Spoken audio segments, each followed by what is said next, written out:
to about 95 to 97% of your genes change based on environment, based on what you do each day. So it's literally what is around you, who is around you, the environment, what's going into your body, how you think changes the way your genes express.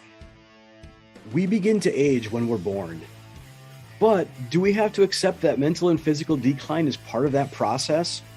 What if we could level up our current state to ensure that we avoid that decline? What if the key to our wellness and longevity is in our DNA? Discovering who you really are can be the most exciting adventure of your life if you have the courage to look deep within, face your fears, and overcome your self-limiting beliefs. Welcome to the most exciting adventure of your life. Welcome to a new way of living, and welcome to the Fierce Planet Adventures podcast. Hi, I'm Casey. And I'm Andy, and we're on a mission to inspire and guide 1 million people to live a life of purpose, passion, and self-mastery, leveraging the 5 mountains of cutting-edge human development: physical, mental, emotional, intuitional, and spiritual, to build extreme mental fitness. Today, we are speaking with Cee McDermott, a Precision Wellness Practitioner who leads high achievers to wellness and enhanced cognition through epigenetic and lifestyle modifications. Cee combines health education, nutrition information, cognitive research, sleep management, movement, mindset, mindfulness, and stress optimization to upgrade the human experience. Coaching people to find their wellness to live with grace, ease, and joy is her true passion. Cee can be found nerding out on genetics, traveling with family, practicing herbalism, and continuing to learn each day. Welcome, Cee. Thanks for having me. Thank you for taking the time to speak with us. We usually kick things off by asking, what are you most excited about in your life right now? Oh gosh, it's hard to narrow it down. So Nice. There's always so much brand new research out about particularly stress management I've been focusing on lately. And I don't even like to use the term stress management so much as stress optimization. Really thinking about something we manage is something that we really care about, and that's near and dear to us, right? We manage families and we manage careers, but stress is not near and dear to us. So I like to say stress optimization. Let's take the stress and make it work for us. Of course, pretty much everything to do with stress, we think of something negative, but it doesn't always need to be. I'm currently, just taking a deeper dive on stress lately. So Nice. Yeah. What I think as a race, right, as a planet, we've been through a very stressful 2 years. So that's a topic that is foremost in people's minds right now. absolutely. So, Cee, if you don't mind, tell us about your journey and how did you get into epigenetic coaching? Okay, so I've kind of been a lifelong wellness person in general. I have always kind of worked out. I was a big runner when I was young. I was always a pretty hard worker. I always had jobs, and even in middle school, I had jobs, and I was always starting businesses and things. So, but I just always loved movement. And I've always been interested in a spiritual aspect of life as well. So over years of just working in a day job, working in an office building and doing a lot of travel and everything, I discovered that a lot of people were just kind of living a baseline of life. Nothing wrong with it. No value judgment there. Really just kind of doing their thing, but not really living that optimized life. And having seen a lot of the world, I thought maybe there was a way to kind of incorporate movement and mindset into this, because I wake most days feeling really excited about the day. And a few years ago, I had been a personal trainer for a long time as a side gig, and it kind of occurred to me that people really just weren't doing all of the things needed, right? So they're moving their body and they're like, I'm going to the gym. I'm going 3 times a day, and that's it, or 3 times a week, and working out for an hour. But the rest of the day, they were very sedentary, or they were polluting their mind with like violent television, or they were just like zoned into video games or the news or something, obsessed with social media, or even maybe just obsessed with their physical appearance. So I kind of moved away from just personal training and started to incorporate more of a full life aspect. I was teaching fitness classes for a long time, and I noticed a lot of my clients were kind of almost just going through the movements, but not at all connecting to their body. So I started getting more into meditation and mindfulness practices and bringing that into fitness. So as I did that, I kind of just stumbled upon epigenetics because it just made sense. There was just more information. There's a blueprint to your body, and it's there for us. We have the science now. This is there for us to access. We have the ability to access this information. So let's add it in, and it's not the end all be all, but it gives us such a great baseline that I started looking at my epigenetics. And like I said, I've been wildly healthy my whole life. I have no amazing story about like transformation. I've just kind of been on this path my whole life. I grew up like that. Both of my parents were pretty healthy. I grew up in a very healthy household, a very outdoor household, and just kind of really optimizing my life over the last decade. Children really made me realize that we have a whole generation of people that we need to really put this in their baseline, put this in their foundation. And then we can kind of get a whole, culture going of this, because we've been plugged in, we've been, staring at our Netflix every night, and just kind of like, let's take a look at ourselves as human beings, and what are we looking for? What are we looking to achieve? Where are we trying to go? So I've taken like a much deeper dive in the past 5 years or so, and I got into epigenetics about 2 years ago. And there's we're in the information age. All this information is so available to us. The research is there. And at this point, the clinical research is there. So yeah, I started incorporating it into my practice that was already operating in the functional wellness field. And so now I incorporate between epigenetics, and I do the sleep, and you mentioned in the intro with movement and what I like to call nourishment, because it really involves nutrition as well as what we put on, in, or around our bodies, right? So the cleaning products we use and the media that we absorb. So all of this is part of our nourishment. And then I have a focus on cognitive health, because we have such a need for that currently, but cognitive health is near and dear to my heart. I have a family member who has Parkinson's, and I've done an enormous amount of research, and I've been his health advocate for the last 12 years. So I've been in and out of the healthcare system, and it's been challenging, but also amazing, because the science is there to help people. So incorporating all of those aspects, much like you guys do with your 5 mountains, which I love, it's very similar to that. We need the whole body, the whole mind, the whole spirit. Awesome. Thanks for sharing. Since many of our listeners may not be familiar with the emerging science, is it okay if we start by laying some groundwork? Absolutely. Yeah. So what is epigenetics? Okay. So epigenetics actually means above the genetics, right? So above the genome. So basically you have your genetics, your DNA will never change. So when I take somebody's DNA, it's a cheek swab, and it will be the same from the time that they are born until now as an adult. It never changes. However, up to about 95 to 97% of your genes change based on environment, based on what you do each day. So it's literally what is around you, who is around you, the environment, what's going into your body, how you think changes the way your genes express. For instance, and I love to quote this one because I know you guys are big meditators, meditation can change up to 1,800 genetics, up or down regulating genes in your favor. Wow. So simple. So 90 to 95% of what we do, how we move through life, affects our genes. And it's actually 95 to 97% of your genes are changed by what you do. Yeah. Okay. And I shouldn't say just, because meditation is simple, but it's not always easy for folks, right? Mm-hmm. It takes time, it takes practice, but we can influence our genes that up regulate or down regulate our genes that much just by meditation. That's amazing. Yeah.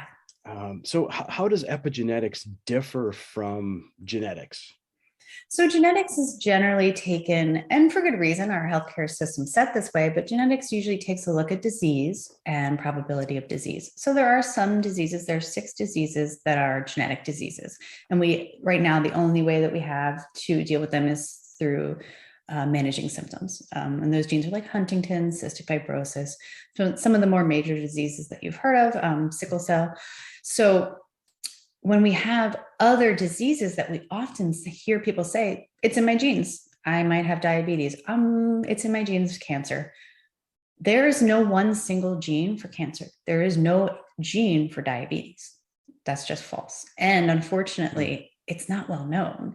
So we need to change that paradigm and that thinking. Like, just because you could come from a long line of people with diabetes, but realize that you inherit not only your physical genes, but you inherit your habits, your social habits, your eating habits from your family, and they have from generations. So if it looks like a generational thing to have diabetes, it's probably just the environment.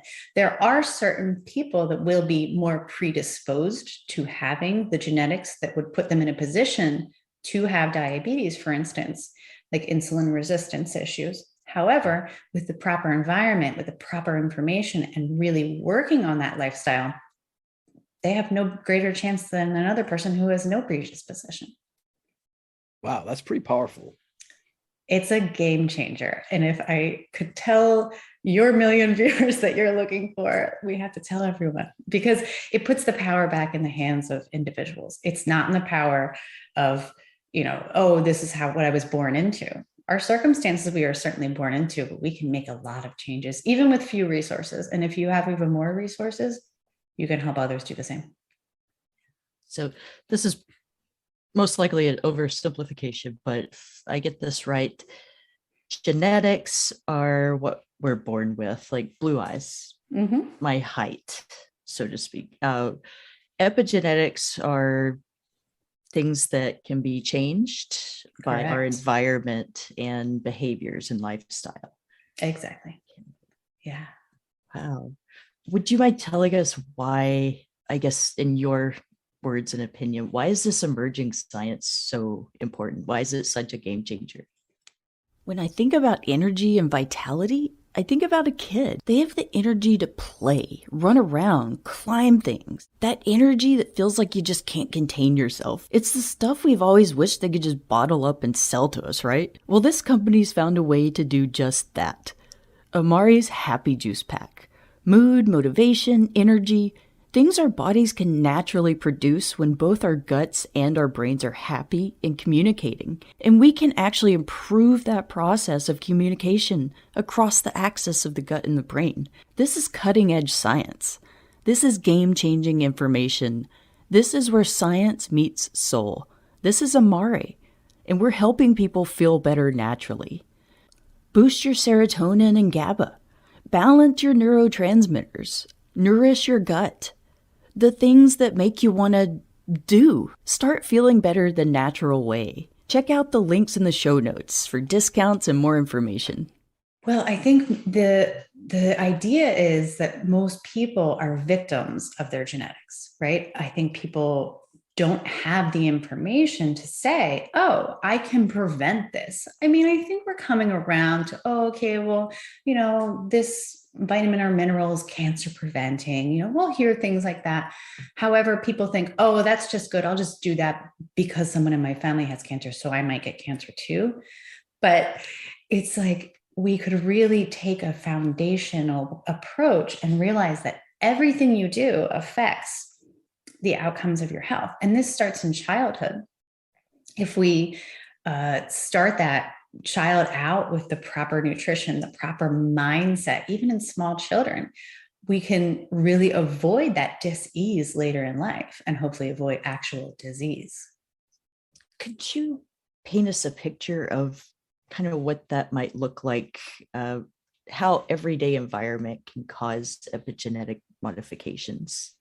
Yeah. So let's say you wake up in the morning and you have had a wonderful night's sleep, and you wake up and you have a gratitude practice.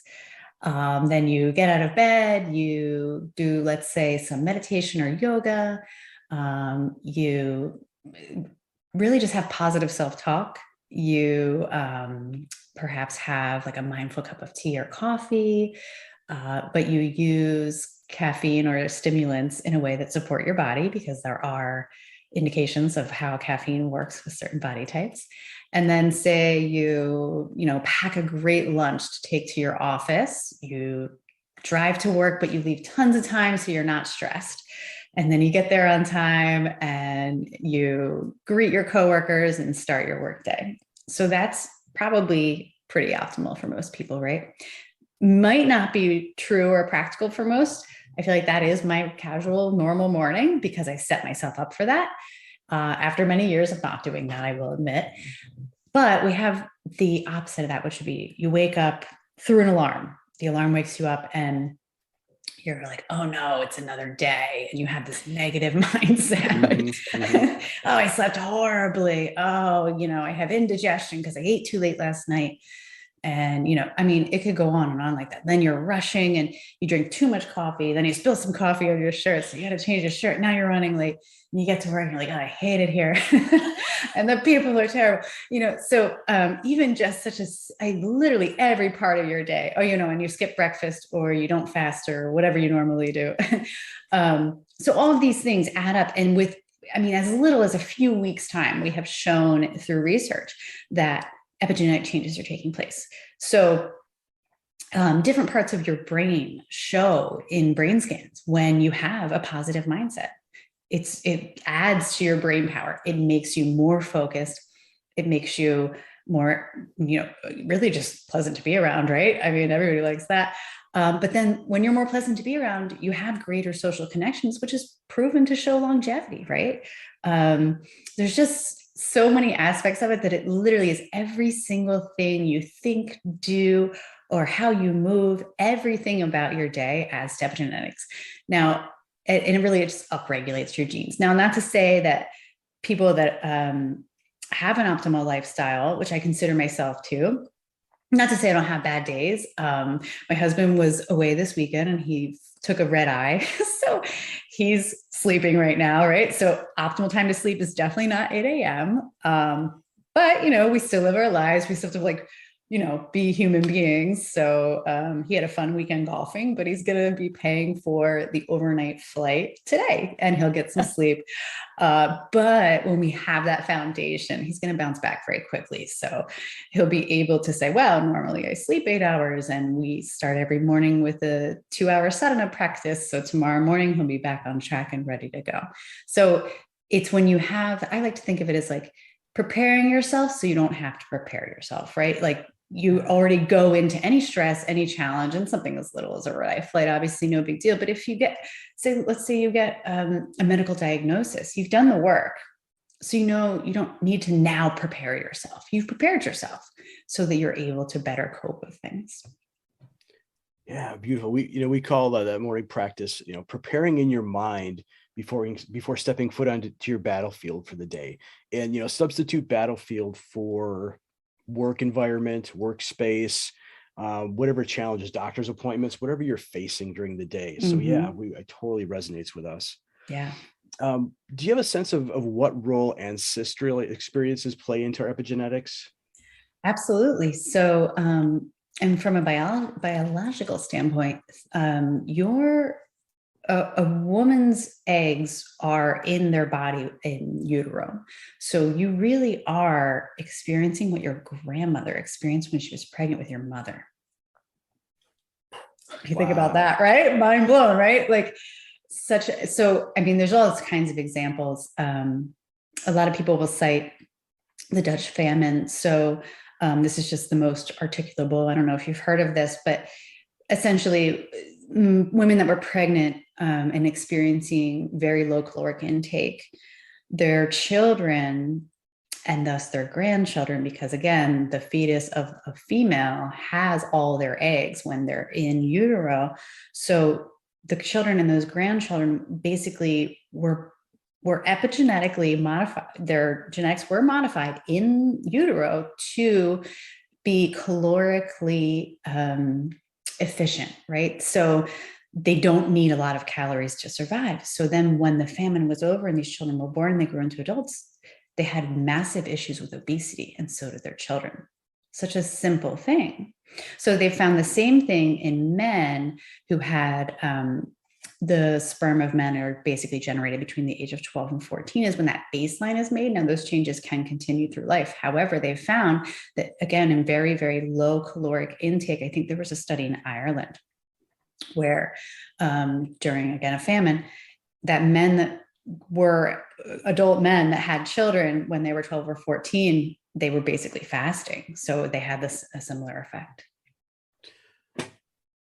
And so that's just based on nutrition, but we can also, you can also go into like the trauma of it and everything. It's odd. There's actually there's so many studies on this, and we're really just, I think last year alone, there were 2020, there were 200,000 studies on epigenetics, as opposed to 5 years before, about 50,000 studies. So we're really getting a lot more studies, and that was during COVID. So I'm sure it's going to like quadruple by now.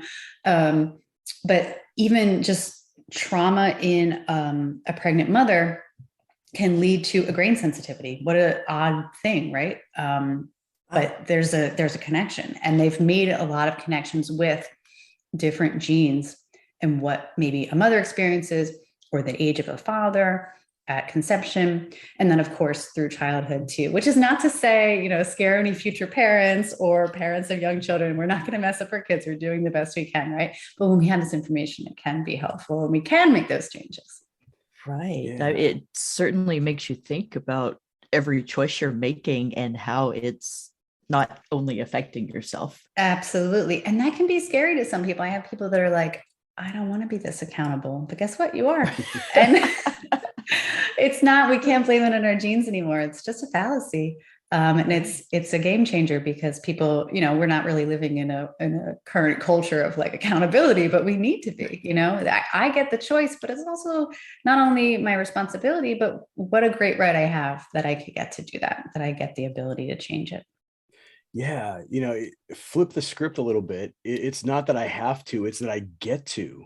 Exactly. And that's about that mindset again, right? Like, this is not to blame anybody that finds themselves in a disease state, of course, but we have information now that we can prevent it. Or if you do find yourself in a disease state and you get a second chance, then you can work on preventing anything in the future, or you can take those better outcomes to work with mindset, to work through, for instance, a medical diagnosis that many people are experiencing.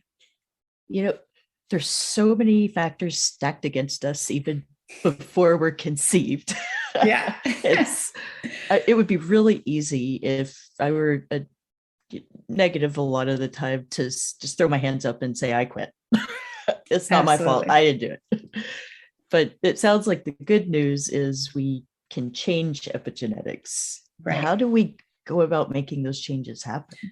So when I look at somebody, for instance, if someone comes to me as a client, if I were just going to talk to them about nutrition, it's not going to work, right? We need to work on all parts of the human experience. So I focus on several areas of sleep, movement, nourishment. We talked about cognitive health, stress and mindset, and then of course the spiritual practice. So I get a baseline of people's DNA, and I'm able to, now a lot like direct to consumer will do algorithms, and they kind of just, AI tells you what to do, but there's no cross checks there, and a computer does make mistakes. So what I love about the one-on-one and avoiding that direct to consumer is that I look at every single, they're called, not to get too sciencey, but they're called single nucleotide polymorphisms, and we refer to them as SNPs, SNPs. So anytime there's a SNP that kind of is a red flag, and SNPs are not good, they're not bad, they're just what you are, right? They're just genetics. So it's a certain thing that may or may not predispose you to something. So, hey, if you have this one thing, maybe this type of nutrition is more nutritive to your body, and then avoiding this might be better. And then we can kind of almost cut out some of that guesswork. So it's like, oh, should I try keto? Well, keto is really great for some people. Some people function on a very high fat diet and their brain loves that. And then other people, the brain does not care for that. And while it might work now and they might, I don't know, lose weight, they might look better, fine. But long-term game here, or we're talking about longevity and cognitive health, that's not the best for everybody's brain. So same thing with intermittent fasting or, a plant-based diet. You can just never apply one thing to everyone, right? Like we all know someone like, oh, hey, my friend went vegan and like became so healthy and they're an athlete. And, there's Olympic athletes that are vegans, right? But then somebody else is like, oh, I felt so drained. I gained weight. Like it doesn't make sense, right? Why would that work for one and not for another? Because we're all different. We all have different DNA.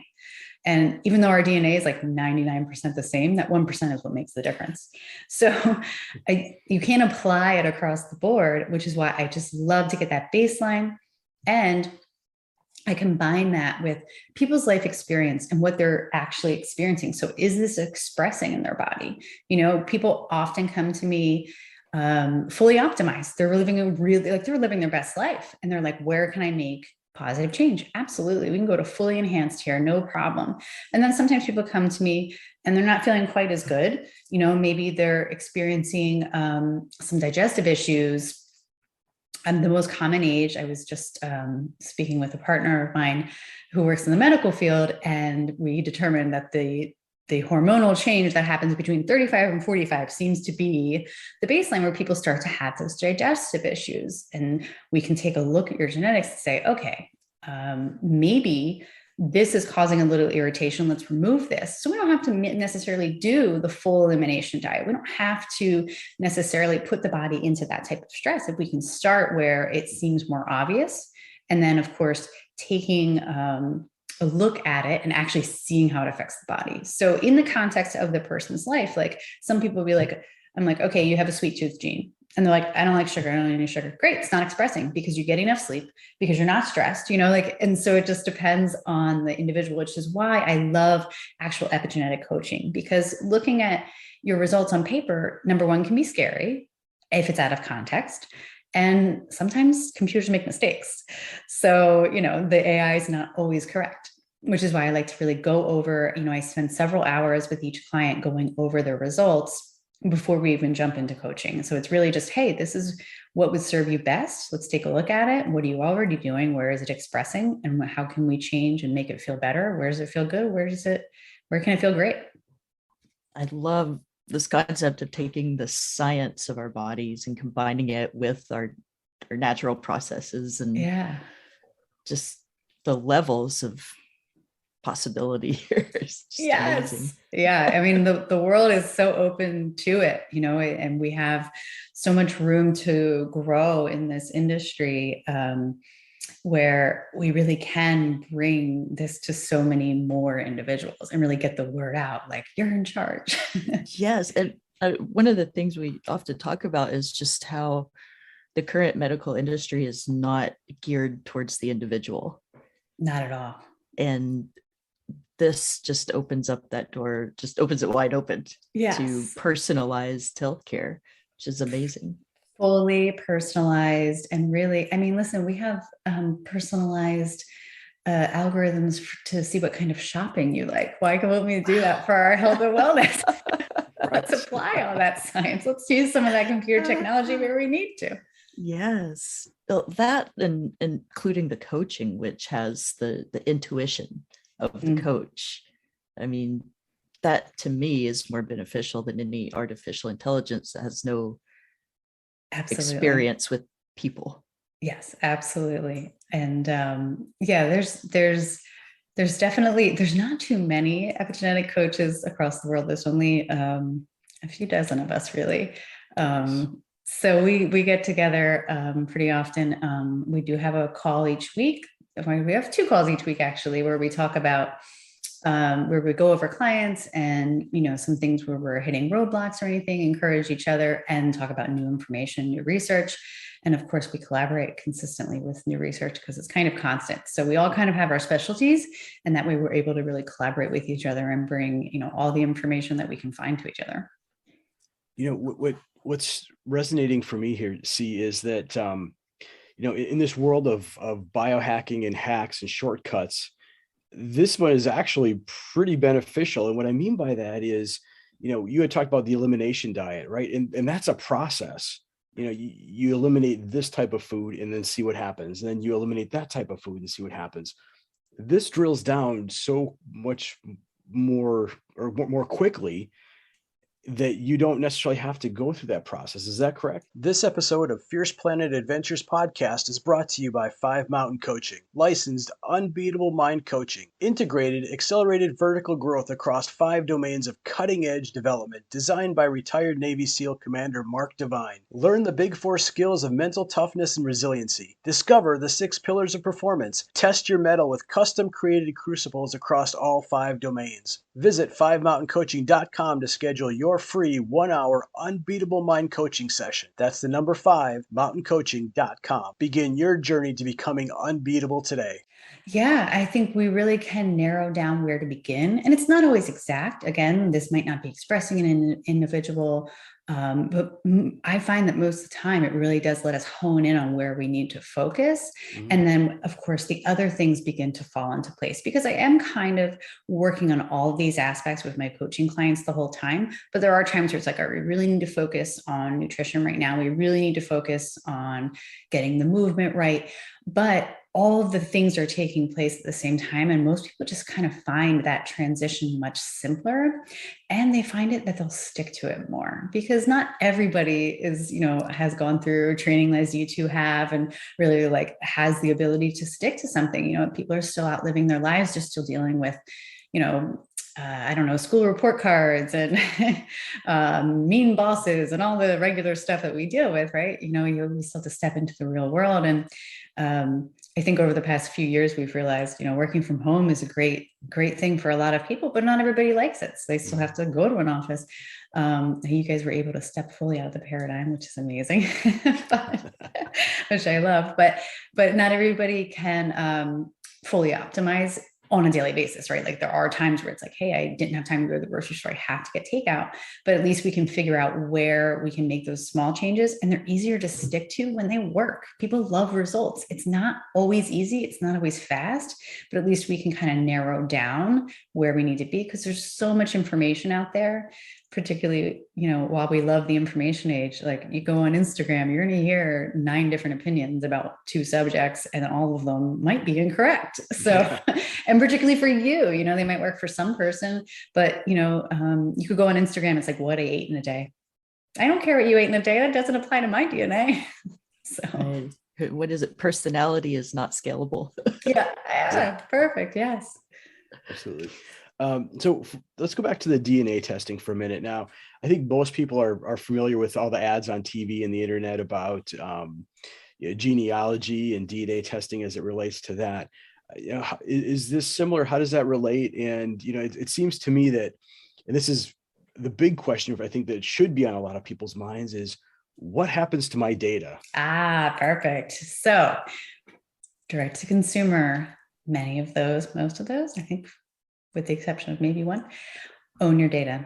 And we have no laws in place to control that data. So that data, I don't want to scare anyone, but they could sell that data to an insurance company. They could sell to your car insurance company. There's nothing to regulate that currently. And I'm hoping that Congress is listening, because we need to probably work on that. However, and depending on what country you're in as well, some countries have started to enter into making laws to avoid the selling of that data, but that's how they're making profit. They're able to offer this to direct to consumer for a very low price, because they're able to sell that data.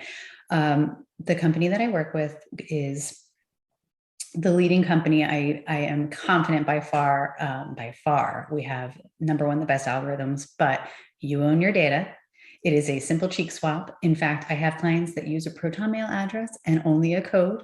Mm-hmm. I'm working on developing this to scale currently, and everything is by, it's all HIPAA approved, and it is all by number only. There is no connection to you as an individual. So never will an insurance company say, hey, look, you have the predisposition for heart disease. Nobody's business but yours. You own your data. It is your data. No one else should have access to that, and no one else owns it. So as soon as I'm done with it, I am able to delete your data. You can own your raw data and you can have it available. We do not offer it fully to each individual simply because it's a security nightmare. So when people request it, I'm able to get it to you in a secure manner, but it's on a secure server. And when you're ready to delete it, it is gone. No one owns it but you. Oh, beautiful. And for folks who don't know what Proton Mail is, it's a very secure email company or package that you can get, and they've got a free option that is just amazing. And they're out of Europe, I think Switzerland, perhaps. Switzerland, and they're end-to-end encrypted, so people use it. Yeah, it's good stuff. So yeah, thank you for sharing that. So the whole coaching aspect of this process sounds like it's like you don't necessarily want to separate the two aspects, right? You've got the DNA testing and the coaching, and they work in conjunction with each other to help read what the data is telling you, but also on an individual level, what actions you can take. Is that correct? Yeah. So it really has to be an individualized plan. Of course, just like your DNA, what you can perform on a daily basis has to be individualized. So much like traditional coaching, I come up with a plan with people and then accountability for those people, tracking if they prefer it. I make each and every plan quite individualized. I do not offer packages. It's a little more tailored than that. It's really just, I get to know a person for quite some time before I really figure out exactly what works for them and what makes them tick to be able to work with them. Because this is so all encompassing. If I say, okay, 2 calls a month and then you get access to this online, like there's no, I don't want to send people off into the internet ether and say, okay, watch this YouTube video. And it has to be custom tailored, just like your DNA, right? I have information, and some of the information that we're able to access really even provides insight to how you're motivated. Sometimes it's your neurotransmitters for your brain. Like, let's see what motivates you. Do you need accountability? Maybe you don't. Maybe you need tons of accountability. It just really depends. And sometimes I'm able to get, with speaking to somebody and looking at their DNA after doing so many, I can usually get insight into how someone is motivated, and I can ask them questions to figure out exactly what does. Wonderful. So the whole one size fits all approach, I think, just doesn't work in coaching. So I love to hear that you take the time to tailor it to the individual. And there are some very powerful coaching frameworks available that are out there. One of them, I think, being Unbeatable Mind. But when you scale it down to the individual, what does that really mean? And I think that's where the power is. Once the client and the coach connect and they can co-create that experience. And when you've got the science to back it up there, I mean, that's how powerful is that? That's amazing. Yeah. And it really seems to make so much more of a difference, because when you, like you said, co-create, you're not just handed like a new nutrition profile in the sense of somebody previously, several years ago would have said, oh, I went to a dietitian. I have all this information. But what are you going to do with that information?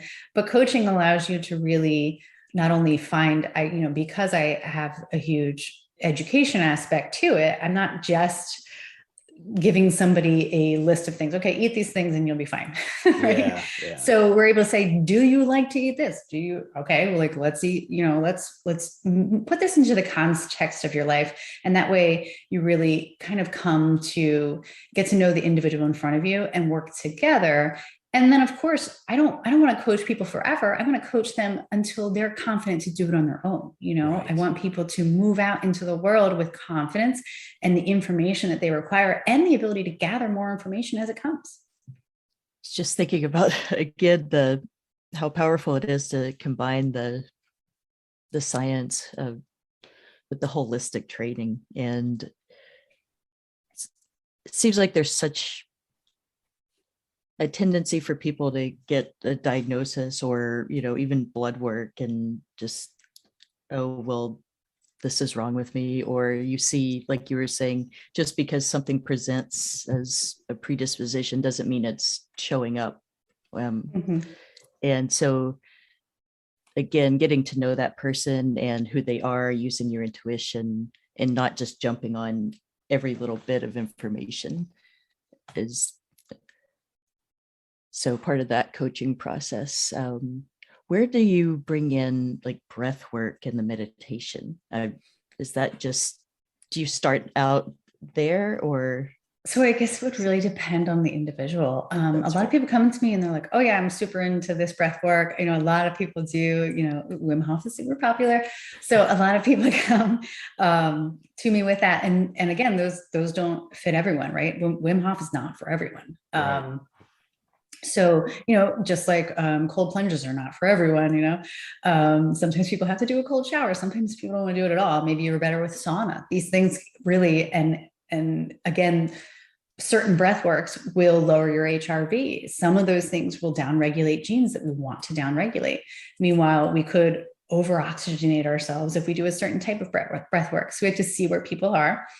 And because I just completed my Kundalini teacher training, Beautiful. Nice. so I do a lot of breathwork and meditation from the Kundalini perspective, but not everybody's open to Kundalini because it's unusual. It's definitely an acquired taste. So sometimes I have to bring it just to where people are. I have to start a little more like, hey, we start a mindfulness practice. We start with some heart math training, something that's a little more accessible. And then I find most people start to really get into it. But I also find that many people won't fully admit that they're big meditators, particularly like the CEOs or the entrepreneurs, like kind of like, oh yeah, no, I totally meditate for like an hour a day. Okay, well, great. Like, let's keep that up. High functioning folks generally have some sort of, maybe even just a spiritual practice that they're waking up and they have a gratitude practice or they pray every day. And these are all forms of meditation that can help everyone. But I find most people do not seem to come with no practice already. It seems like people do have a baseline. So usually I can work from their baseline and get them a little deeper. And then I like to see where their interest lies. If they have an interest in a certain type of breath work, or if they're, let's say, an athlete and they're looking to just kind of fix their VO2, let's look at some, taping your mouth for bedtime and keeping the mouth breathing out of it, right? Or if maybe somebody's starting from the polar opposite end where they have sleep apnea and they're just tired of snoring and not sleeping through the night. So then we can start with some breath work there, like oxygen advantage and things like that. Curious. Go ahead, Casey. Oh, no, go ahead. Herbalism, practicing herbalism, how does that fit in, or does that fit into this, or is that a separate life choice? So herbalism is more, it's kind of a way of life. I've been working hard to keep myself and my family out of the sick care system. So it's more of it's a lifestyle, as I mentioned, but it's preventative. Like my one son has a tendency to lean towards the anxious side of things. So he has catnip cookies in the evening made with almond flour and butter, and it just kind of calms him down. We drink a lot of herbal tea. I have my holy basil and wood betony here for grounding, but I use to get us through, immunity season. I use a lot of just immune supportive herbs. Of course, when we do require medical care, we get it. I try to avoid antibiotics where we can. So I usually try to use herbal remedies first. It doesn't always work, but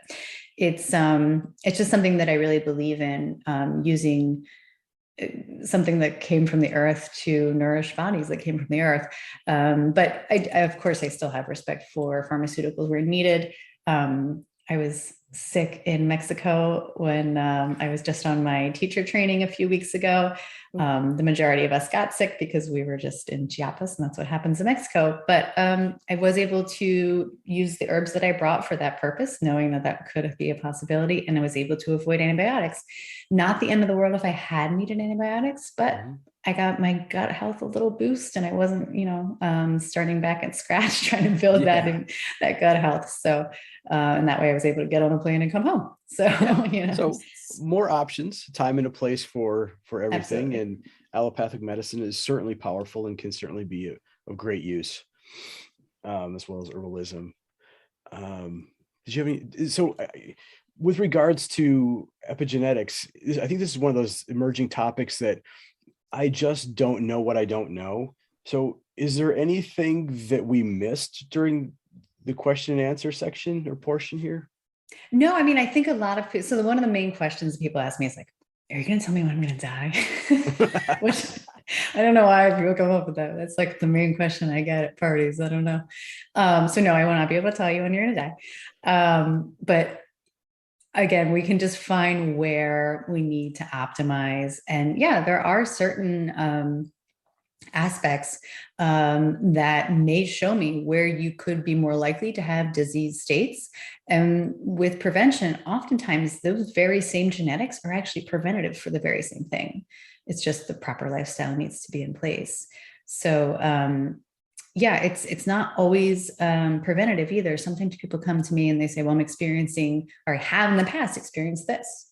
Well, your genetics show this, so let's move towards wellness this way. But I really don't like to send people on the path of like more like the away model where people are scared of Alzheimer's, or they're like, oh no, I'm going to get cancer or something. We really work towards just optimizing your chances for wellness and kind of disease prevention overall, but we don't get into the nitty gritty of anything where like some of the direct to consumers will tell you, you have a 40% chance of cancer. That's irrelevant. And you're not taking any lifestyle factors into account. It's like crazy and irresponsible that anybody would do such a thing. So yeah, that is definitely what sets me apart from the direct to consumer. But yeah. So empowering versus creating a mentality of somebody being scared. So I love that aspect. And creating fear is good, no good for anyone. We know it's not good for mindset. We know it's not even good for your brain. And at a cellular level, it lowers your immunity. Absolutely. Fascinating stuff. So where can people go to learn more about the DNA analysis that you do and your coaching? Sure. So it's limitlessepigenetics.com. And I am finishing up a book. So I'm in the editing stages. Thank you. So I'm just trying to really make it super approachable for people. So I'm in the editing stages of the book now. I was actually just typing a little extra before I got on with you guys. So I've been very focused on the book lately, but yeah, so I anticipate it will be out probably in the fall. So wonderful.